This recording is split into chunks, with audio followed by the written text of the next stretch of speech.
Hello students. Banking insurance regulatory body interview series में आपका स्वागत है। आज के इस लेक्चर में हम इमीडिएट पेमेंट सिस्टम के बारे में पढ़ेंगे। इमीडिएट पेमेंट सर्विस जिसको आईएमपीएस बोलते हैं। यह क्या होता है? IMPS stands for Immediate Payment Service.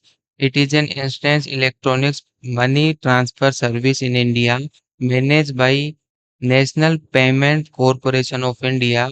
तो IMPS क्या है? It is the instant electronics money transfer service in India managed by NPCI. NPCI can fund transfer within the same bank or different bank. और availability क्या होती है?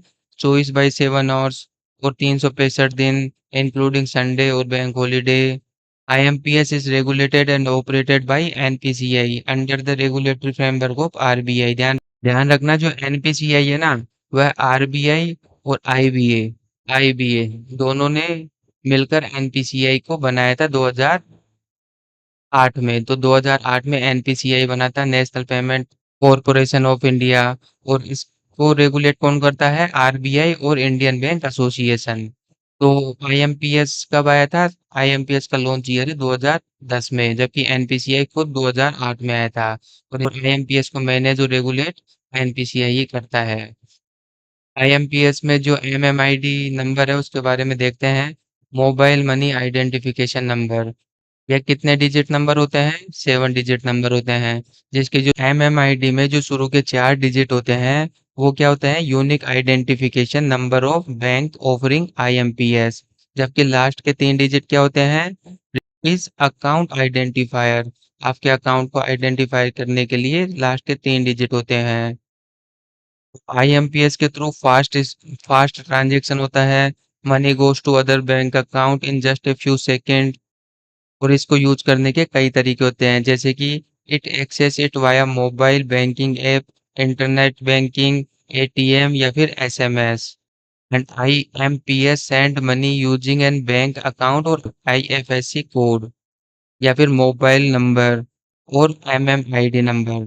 तो IMPS से जो ट्रांजैक्शन डिटेल होती है, इनमें या तो आपका बैंक अकाउंट नंबर या फिर IFSC कोड दे दो, या मोबाइल नंबर से भी हो जाता है, या फिर MMID नंबर से भी फंड ट्रांसफर हो जाता है।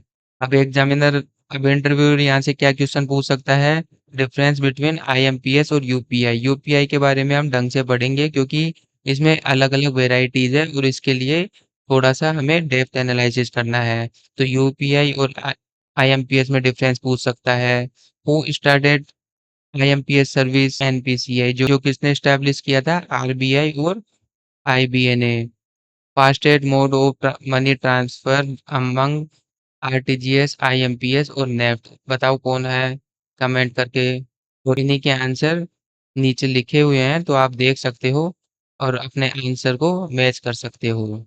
हम हम फटाफट से IMPS, RTGS, नेफ्ट और यूपीआई के बीच में कुछ डिफरेंसेस देख लेते हैं।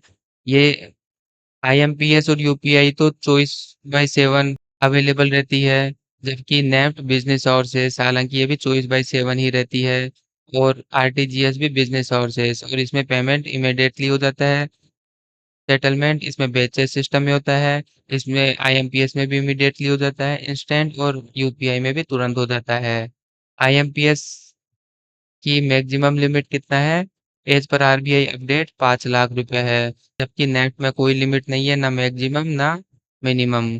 जबकि RTGS में मिनिमम 2 लाख है और यूपीआई में 1 लाख पर डे है। ध्यान रखना, यहाँ पर अब जब यूपीआई पढ़ेंगे तब हम देखेंगे देखेंगे कि अलग अलग जगह अलग अलग है। अगर मेडिकल, एजुकेशन या फिर बाहर रेमिटेंस के लिए है, या फिर गोल्ड लेना है, तो उनके लिए 5 लाख भी है। तो अलग अलग टाइम पर अलग अलग है, लेकिन ज्यादातर इंडिविजुअल के लिए 1 लाख ही है। IMPS में स्मॉल टू मीडियम ट्रांसफर होता है। नेफ्ट में शेड्यूल और हाई वैल्यू होती है। RTGS हाई वैल्यू और कॉर्पोरेट के लिए है। और यूपीआई स्मॉल टू मीडियम और मोबाइल पेमेंट के लिए होता है। ठीक है, तो इस तरीके से IMPS आज हमने पढ़ा।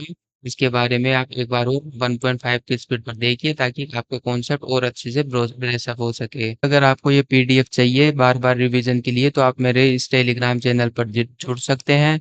इस यहाँ पर मैं इंटरव्यू के लिए सारे इम्पोर्टेंट टर्मिनोलॉजी प्रोवाइड करवा रहा हूँ, और HR के क्वेश्चन भी आपको प्रोवाइड करवाऊंगा। अगर आप चाहते हो कि टॉपिक में आपके किसी भी टॉपिक पर डेप्थ अंडरस्टैंडिंग रहे तो आपको एक बार मेरा सब्सक्रिप्शन लेना होगा। Thank you so much.